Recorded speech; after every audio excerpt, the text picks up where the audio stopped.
I liked parts of the book Die with Zero. I liked some of the concepts. I haven't read anything else by this author, and I know some people don't like this author, so just to be clear, I'm not endorsing this author. I'm just talking about some things in this book. For me, I had a die with zero attitude about retiring early. I was not going to work longer just so my kids could inherit more money. No way. The book suggests people should start trying to spend down the retirement savings earlier so they end up with a net worth of zero by the time they die. But if I continue spending the way I have been, I could end up with more money when I die than the day I retired. The book also talks about spending money on experiences and prioritizing experiences over possession. This part I totally agree with. It talks about overcoming emotional barriers to spending. This is something I'm still working on. My original plan was to pull a 3.5% safe withdrawal rate from my portfolio. I was hoping to average 7% returns, then I'd have 3.5% to cover inflation. 3.5% of my portfolio would be about $17,000, but I haven't been spending that much. I've been living on less than I planned on, making more from YouTube than I expected, and making more growth on my investments too. I've been living on about $2,600 a month. My house is paid off, I have no debt, and I live frugally. I get $800 a month from a small pension, and I've been earning between $700 and $1,000 a month from YouTube.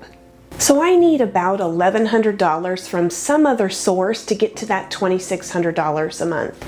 That's around $13,200 a year, not the 3.5% $17,000. So if I pull that $13,200 from my portfolio, that's only going to end up being about a 2.6% safe withdrawal rate.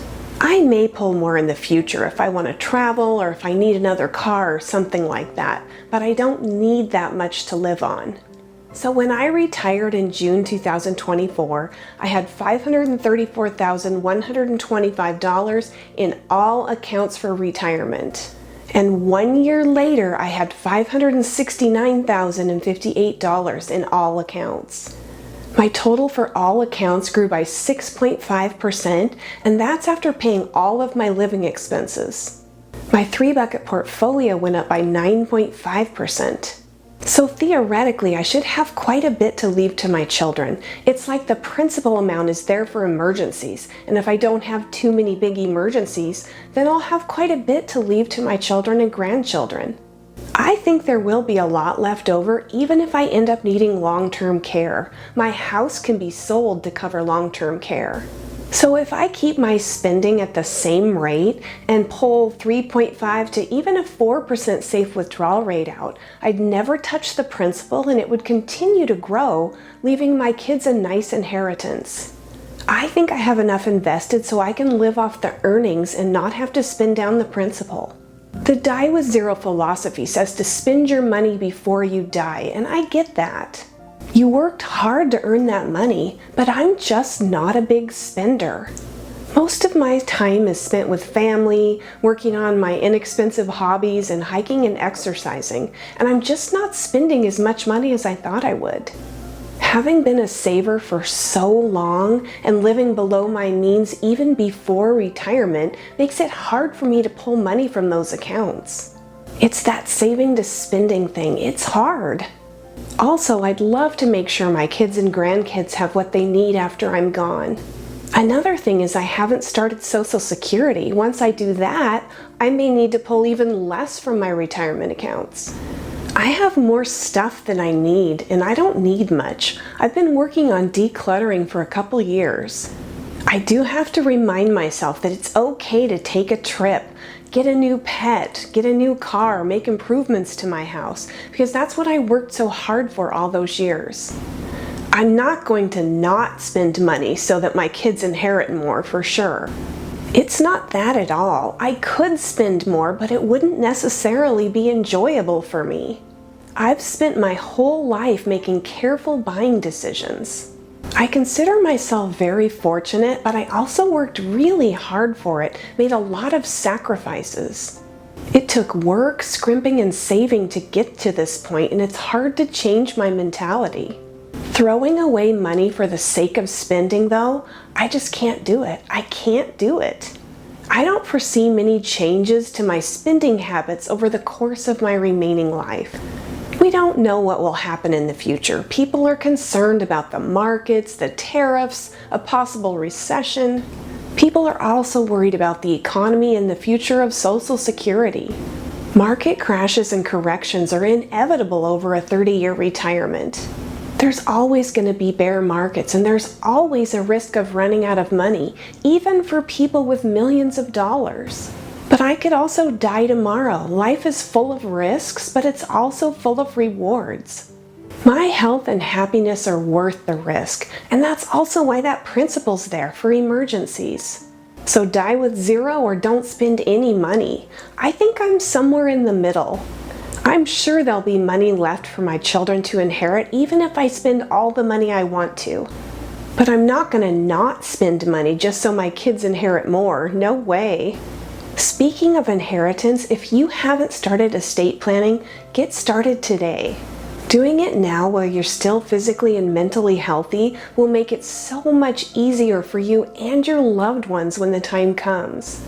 So 1, write or update a will. It doesn't have to be complicated, but you do need one. Without a will, most of the assets you own will go through the state's probate process. That can be a stressful, lengthy process for your family. I just found a will template online that I used.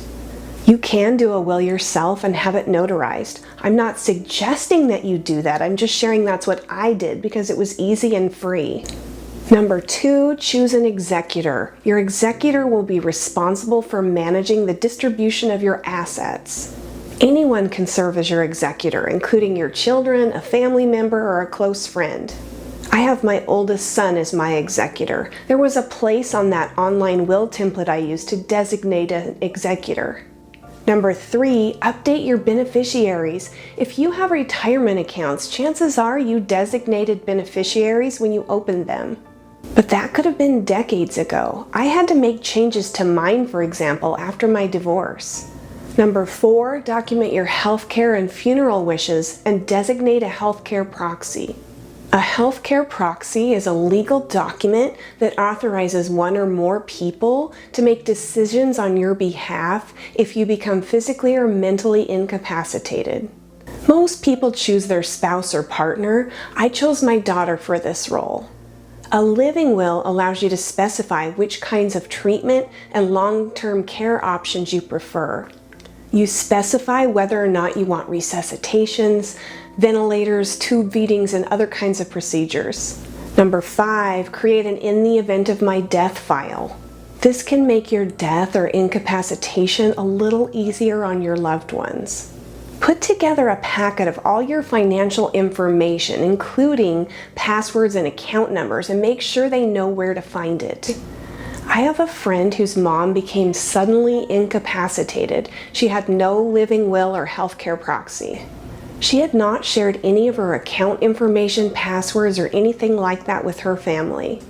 My friend not only had to deal with the stress of her mom being critically ill, she had to make healthcare decisions for her mom without knowing her wishes. Then, while she was incapacitated, my friend had to figure out how to access her mom's bank account so she could pay her mom's bills. She needed to make sure the power to her mom's house wasn't turned off and things like that. Because her mom was still alive, the banks wouldn't allow her access. It was a mess.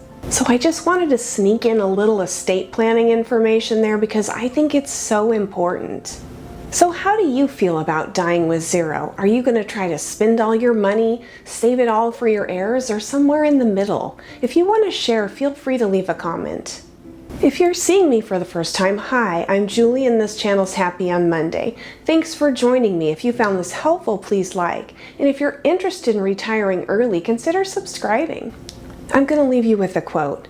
Nothing has a greater effect on your ability to enjoy experiences at any age than your health. Hope to see you again soon.